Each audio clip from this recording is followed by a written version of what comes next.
A União das Casas Espíritas da Zona Norte apresenta O Espiritismo está no ar. Um programa que anuncia, esclarece e consola.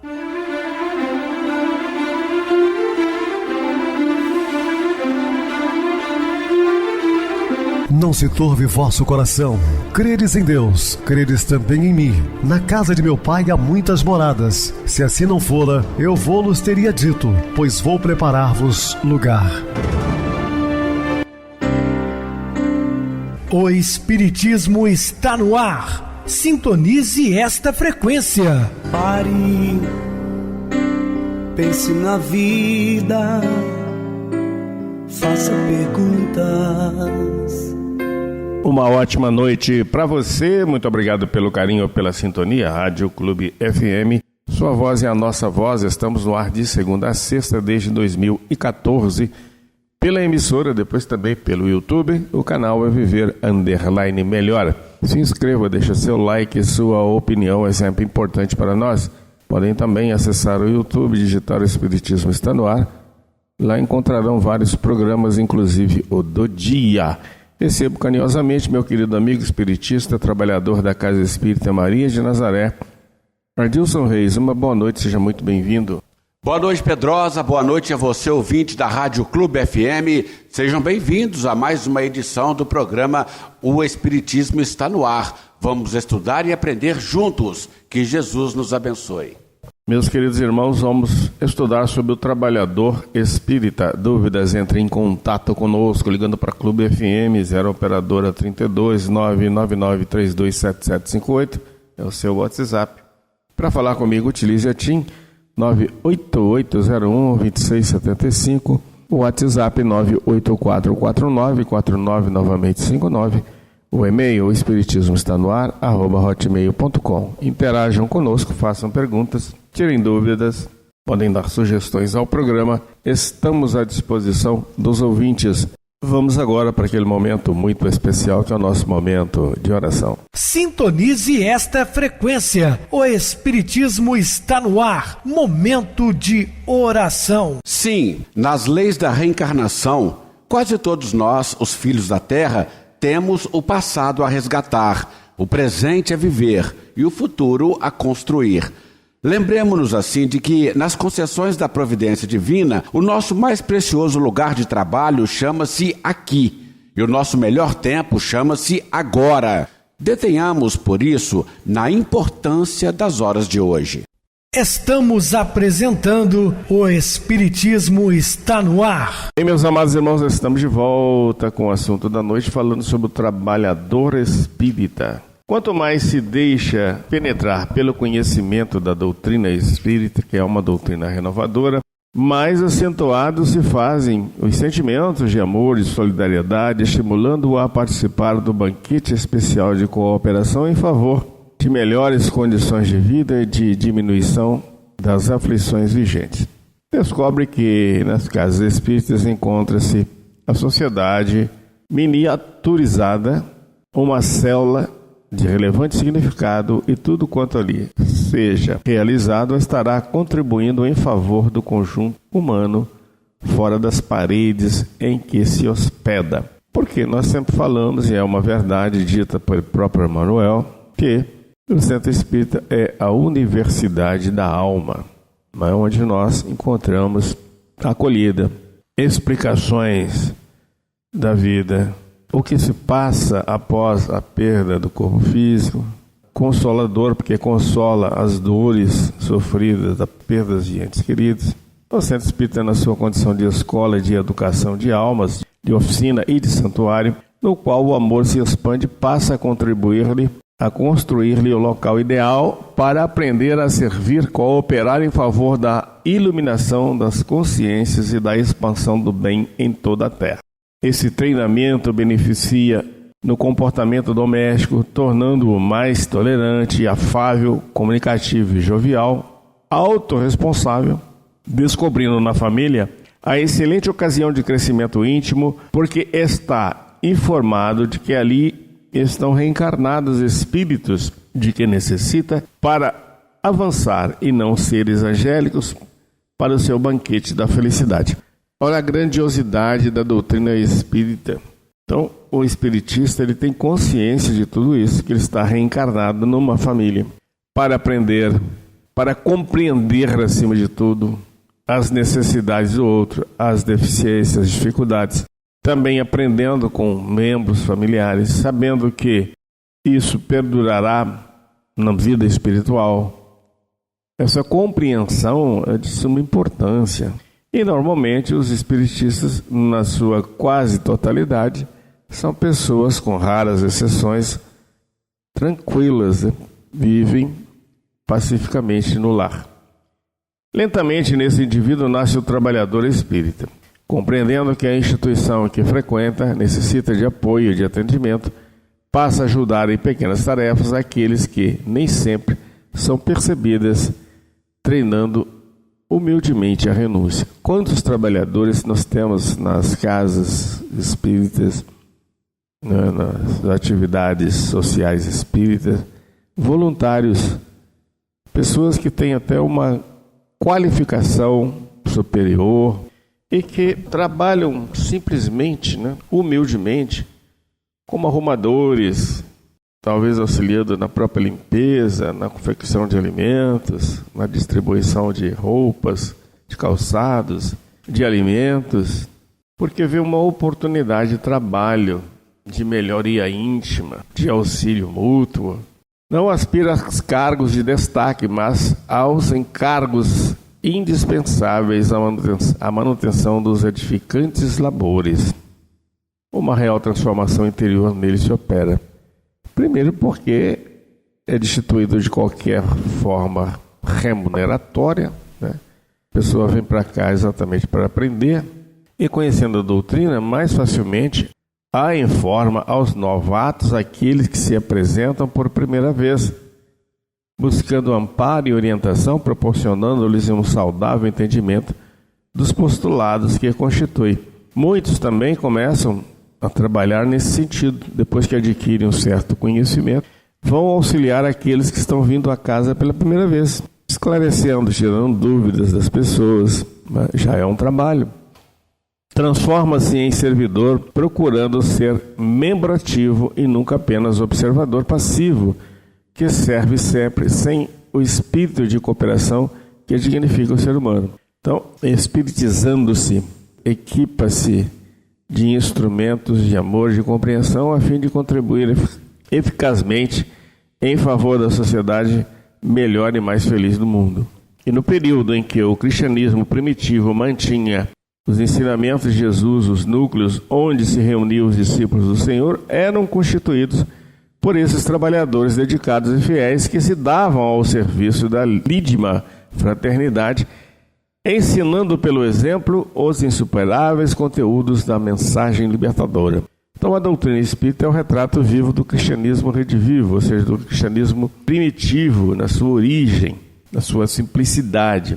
O espiritismo é a revivescência do cristianismo na sua mais pura expressão e, assim sendo, não dispensa a contribuição valiosa do cooperador atento e dedicado, que se torna pilote humano de sustentação dos ensinamentos sublimes. Portanto, todo trabalhador espírita deve pautar pela humildade, simplicidade de aprendizado e também de informação passada adiante para outros companheiros. Desse modo, candidata-se onde te encontres, ao serviço do bem, na condição de trabalhador voluntário, esquecido das compensações terrestres e lembrando dos deveres que deves assumir em relação ao teu despertar de consciência espírita. Primeiro ato, trabalho voluntário, sem sequer pensar em remuneração. Todo trabalho espírita ele é gratuito. Trabalha-se por amor à causa, não por recompensas. Tudo quanto faças e faças com alegria, sem queixa, sempre feliz, de modo que todos aqueles que te recebam a presença levam algo de bom que lhes ofertes e jamais se esqueçam do bem que lhe fizeste. Se fores convocado a posturas administrativas, ao serviço humildes de limpeza ou outros quaisquer, executa-os com o mesmo entusiasmo, sem relacionar quais aqueles que são importantes em relação aos secundários. Todos os labores têm alta relevância, porque o conjunto é sempre o resultado das diversas partes que proporcionam a harmonia. Convidado ao ministério da mediunidade, na condição de instrumento do espírito, ou dos espíritos, na área da consolação dos desencarnados, na aplicação de passes, na magnetização e fluidificação da água, na condição psicoterapeuta, na oratória, na elaboração de cursos, de programas, seja em que mistério encontres, trabalha com simplicidade e dedicação, tornando-se útil de tal forma que, enquanto estejas aqui, encarnado, não seja notado o teu valor, mas depois de tua desencarnação seja recordado com carinho pelo que fizeste, pelo que deixaste de ternura e de caridade. Isso é o que a gente deixa de bom na Terra, né? Porque não levamos nada no sentido material. Toda essa sementeira de serviço irá converter-se numa ceifa de luz que transformará em vitorioso sobre as tendências negativas e os atavismos infelizes. Jesus é o exemplo do mais extraordinário servidor de que se tem notícia.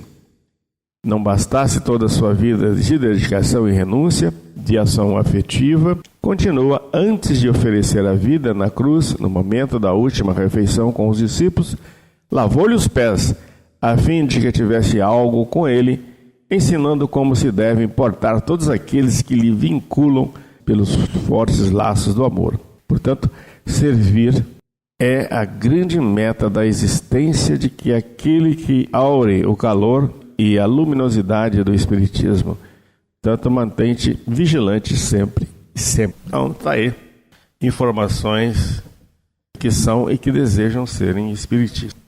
Analisando-se a sábia parábola do filho pródigo, deduz-se que seu retorno à casa paterna tem muito a ver com a condição dos modernos espiritistas, que no passado tomaram conhecimento da doutrina de Jesus e, ricos de conhecimentos, de insuperáveis bênçãos, reuniram todos os haveres do sentimento e da inteligência e partiram para as experiências dolorosas no país longínquo da irresponsabilidade e da insensatez. Desperdiçaram todos os tesouros de tempo e de oportunidade, entregues ao gozo estafante e perturbador, até o momento em que se sentiram vazios e angustiados, experimentando a grande escassez de meios para prosseguir na luxúria que se abateu sobre a devastada região da alma.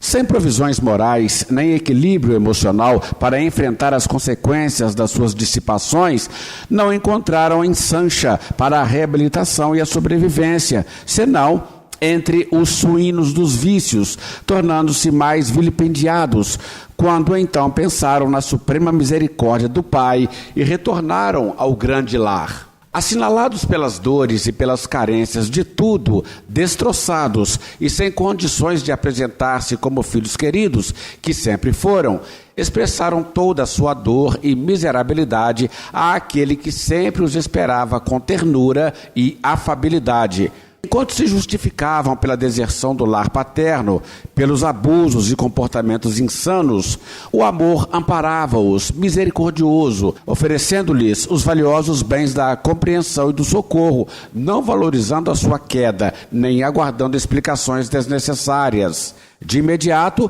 o Pai Amantíssimo convocou os seus servidores, a fim de que os vestissem com a túnica da dignidade, oferecendo-lhes apoio para os pés feridos e cansados, permitindo que uma grande alegria se instalasse no reino, porque os perdidos agora estavam achados, e aqueles que se encontravam mortos nas paixões cruéis, agora estavam vivos para a realidade. O seu incondicional socorro e toda a sua assistência irritaram os irmãos mais velhos, aqueles espíritos que se compraziam no mal e os assessoraram nos dias da sua alucinação, que, amargurados, negavam-se a participar do banquete da Boa Nova, toda feita de madrugada festiva e de esperança. Mesmo a estes, o Pai generoso explicou que também os amava, que sempre estivera protegendo-os e compreendia o seu mal-estar, propondo-lhes, no entanto, renovação e arrependimento pelo procedimento doentio que requeria perdão e afeto. Envolvendo os filhos perdidos em afabilidade e doçura, levou-os para as reflexões felizes da temperança, de modo que pudessem refazer as trilhas evolutivas mal percorridas e se preparassem para os futuros cometimentos da renovação moral. Dessa maneira, reencarnaram-se na abençoada escola do Espiritismo, de modo a aproveitar os recursos iluminativos e salvar-se. Sem qualquer dúvida, os cristãos novos são aqueles discípulos infiéis e desvairados que malbarataram as dádivas do amor de que Jesus Cristo se fizera mensageiro, perdendo-se no lodaçal dos interesses subalternos, trocando a luz pela treva, a alegria pelo tormento, a verdade pela impostura. É compreensível que a sua jornada atual esteja assinalada por desafios que foram colocados por eles mesmos ao longo das experiências anteriores e agora se apresentam para ser atendidos. Dores e aflições, solidão e carências constituem-lhes o resultado da malversação dos inestimáveis bens de que dispunham e colocaram a serviço da alucinação imediatista, do gozo, em detrimento da aplicação correta em favor da futura felicidade, mediante o trabalho e a autodignificação. Os ideais que iluminam as suas vidas são as lições ouvidas no lar paterno, antes do renascimento corporal, que ora se lhes esculpiu no cerne do ser, transformando-se em estímulos imprescindíveis para o resgate dos erros e para a renovação dos compromissos elevados dos quais se divorciaram. Aqueles que persistem, mesmo sob chuvas de calhaus e de desespero, estão conscientes da grave responsabilidade que lhes pesa sobre a consciência ante a sublime concessão que receberam, ganhando a dádiva do recomeço no mesmo país longínquo, quando este se encontra assolado pela seca e pela escassez de alimento espiritual para a sustentação do seu povo. Compreendendo que os irmãos mais velhos, arraigados no erro e no crime, que se demoram na erraticidade, enciumados e raivosos, espreitam-nos, sofrem-lhes os assédios, mas não desanimam, porque a seu turno têm para com eles uma grande dívida, que é o desamor que lhes devotaram, abandonando-os oportunamente, quando, por sua vez, necessitavam de auxílio e de compreensão. Traídos uns, enganados outros, caluniados diversos e perseguidos na sua grande maioria, enlouqueceram de dor e ainda magoados, recusam-se a recebê-los no coração empedernido, optando pela vingança, em que por enquanto se comprazem. Não admitem ficar à margem, ao mesmo tempo que eles, os seus algozes, são recebidos em festa, e aqueles que se sentem vitimados não fruíram em todo esse tempo a alegria da convivência com seus afetos desfeitos, nem com as esperanças perdidas. É natural, portanto, que a jornada desses filhos pródigos de retorno ao proscênio terrestre seja assinalada pelos testemunhos, cabendo-lhes empenhar-se para demonstrar que, após terem caído em si, abraçaram novas ideias e estão dispostos a pagar o tributo pelos prejuízos que causaram aos seus irmãos hoje equivocados. O amor de Deus não tem limites e, por isso mesmo, é misericordioso quando a justiça deve ser implantada. É rico de compaixão quando escasseiam os meios de elevação dos caucetas, abrigando todos no seu seio. A ninguém faltam os instrumentos para a renovação e a autoiluminação no país longínquo em que se encontra. Sem qualquer dúvida, há mais alegria no Senhor quando alguma das suas ovelhas que se extraviou retorna ao rebanho. Perseverando no bem em ação, esses filhos pródigos terminarão por sensibilizar os irmãos mais velhos, induzindo-os à mudança de atitude, renovando-se também. Os júbilos serão mais auspiciosos, porque o rebanho da fraternidade estará reunido na seara do amor e da luz, trabalhando para que nunca mais ocorram a fome de paz, nem a escassez de sabedoria entre os habitantes do país longínquo.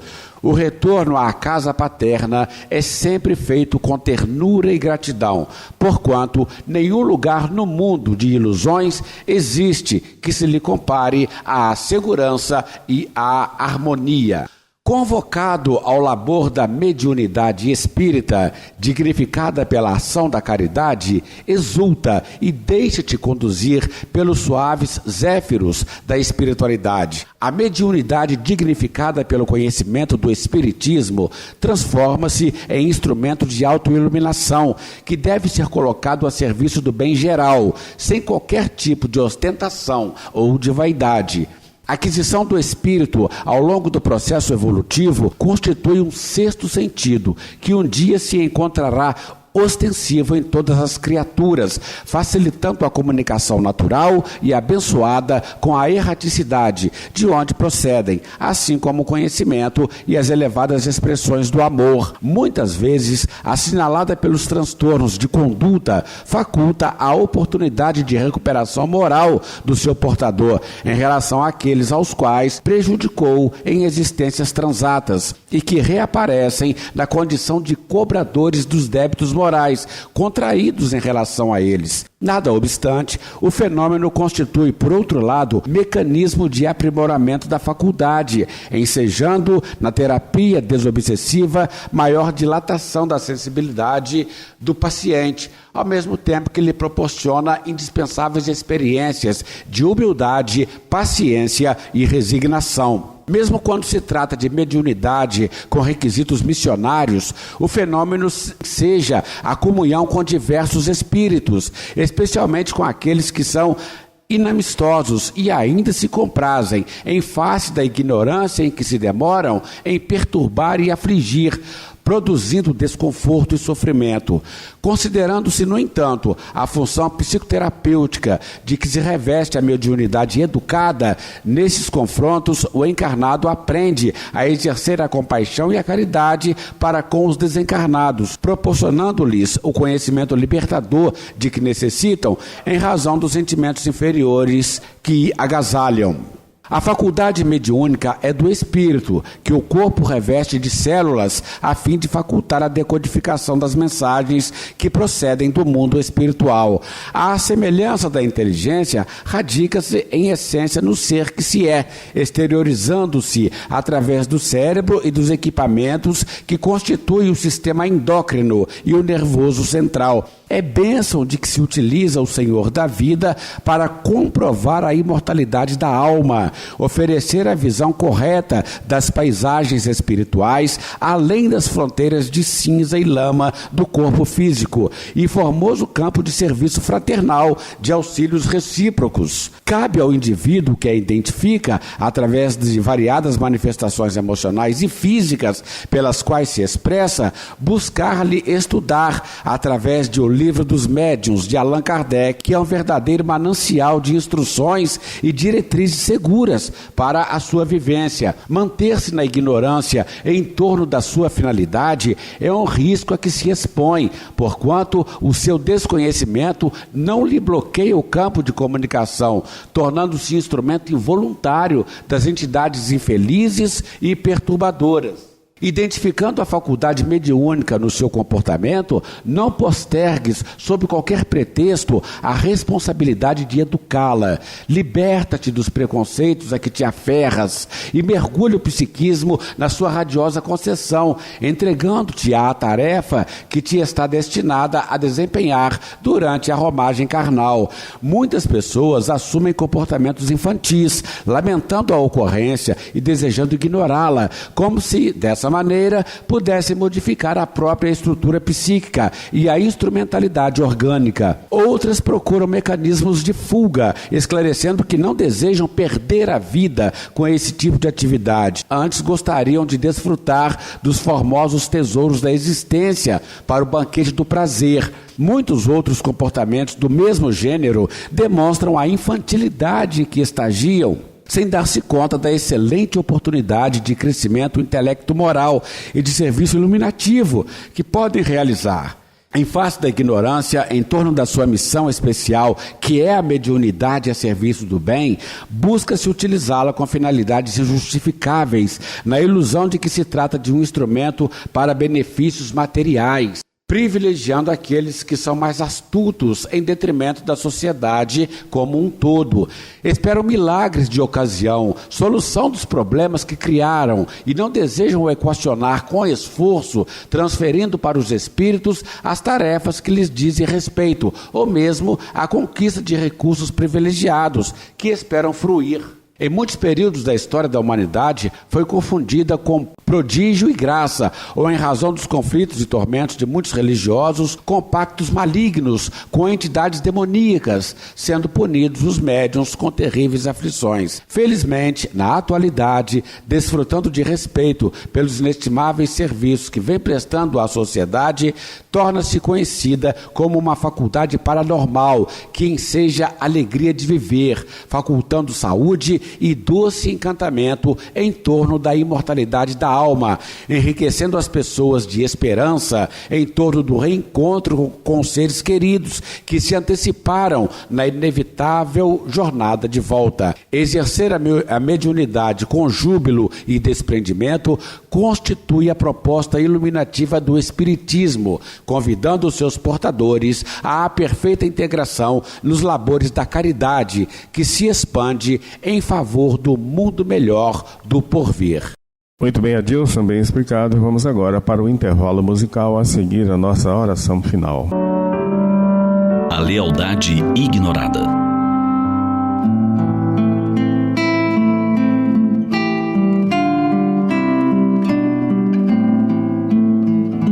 Uma das mais belas qualidades humanas é a lealdade.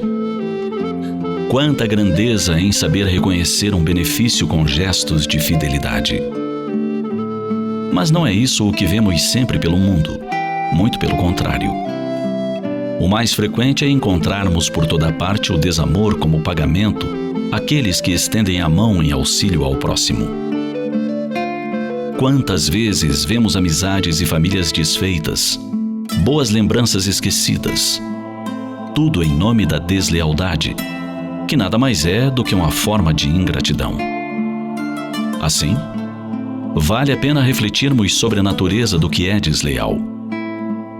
Quem agiria assim? Quem seria capaz de pagar um benefício com uma traição?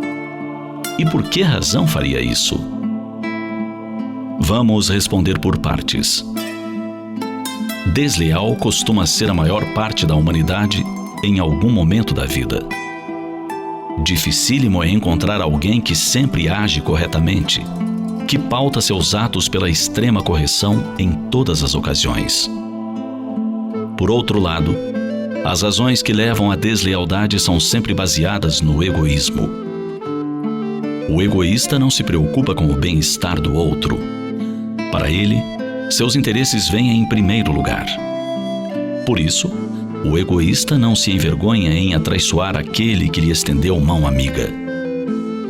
Movido por interesses financeiros, por orgulho ou vaidade, não hesita em dar as costas para um amigo ou um ser querido. E o que é alvo de um gesto de deslealdade? O que deve fazer? Antes de tudo, cabe não julgar. O desleal é alguém doente, não um doente do corpo, mas um doente da alma, a quem nos cabe perdoar. Perdoar? Sim, perdoar. Costumamos afastar de nosso dia a dia a prática do perdão. Falamos tanto em perdão e enaltecemos seu valor na hora da provação. Mas basta que alguém nos fira para imediatamente esquecermos tudo o que costumamos falar sobre a necessidade de perdoar o próximo. É uma conveniência. Assim, diante da deslealdade, recordemos Jesus, que nos ensina a não resistir ao mal. É o Cristo que nos convida a pagar o mal com o bem, a oferecer a outra face, a perdoar constantemente. O valor do perdão é maior quanto mais grave a deslealdade. Quando o desleal é uma alma querida, a quem sempre oferecemos o melhor em termos de amizade. Uma fórmula preciosa para esses instantes é recorrer à prece. A oração balsamiza a alma, acalma o coração, ilumina os dias. Se o coração do que é agredido está sereno, ele está liberto. E o outro? A questão não é mais entre um e o outro. A questão é entre Deus e cada um de nós. O outro? A questão é entre ele e Deus. De nossa parte, devemos nos preocupar única e exclusivamente com a nossa consciência perante as leis divinas. Se estamos em paz, tudo está bem. Isto, acredite, é também um exercício de desapego. Não contabilizar benefícios faz parte da essência da verdadeira caridade.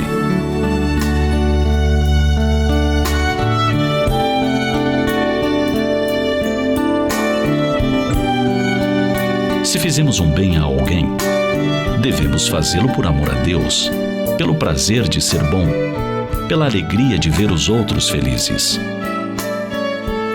Fazer o bem simplesmente sem esperar a recompensa, sem aguardar a retribuição. Foi isso que Jesus nos ensinou. Sintonize esta frequência. O Espiritismo está no ar. Momento de oração. Senhor Jesus, Mestre Divino, esta noite chuvosa, Senhor, reunidos estamos, pedindo a sua proteção, principalmente para os motoristas da nossa imensa nação, estradas, rodovias, nem sempre muito bem pavimentadas, onde acontecem muitos desencarnes, tragédias. Que o Senhor possa abençoá-los através dos benfeitores, amigos, incansáveis trabalhadores no bem, para orientar essas pessoas, Senhor. Porque não só perdem suas vidas, como tiram de muitos. Sabemos que existem resgates, mas a imprudência, a negligência, muitas vezes dominam as mentes de muitos, entorpecidos pelo álcool, pelas drogas.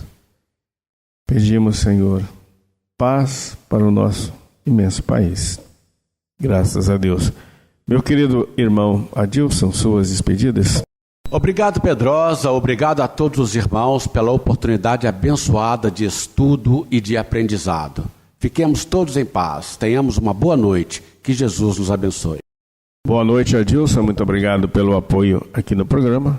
Boa noite também a todos os amados irmãos ouvintes do YouTube, internautas do Brasil e do exterior, nossos irmãos da Zona Norte e de Juiz de Fora que nos acompanham com a rádio local 87,9 Rádio Clube FM. Continuem ligados ouvindo a nossa próxima atração, o programa Batidão com o DJ Tico. A seguir na voz de Ailton Moreno, o Encontro Central. Boa noite a todos e até amanhã, se Deus quiser.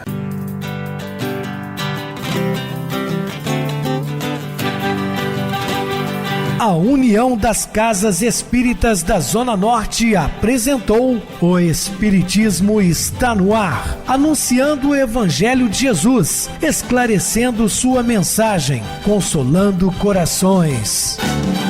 Olhe pro céu e descubra imagens de luz. Se tem Jesus, o amor todo que Deus te deu.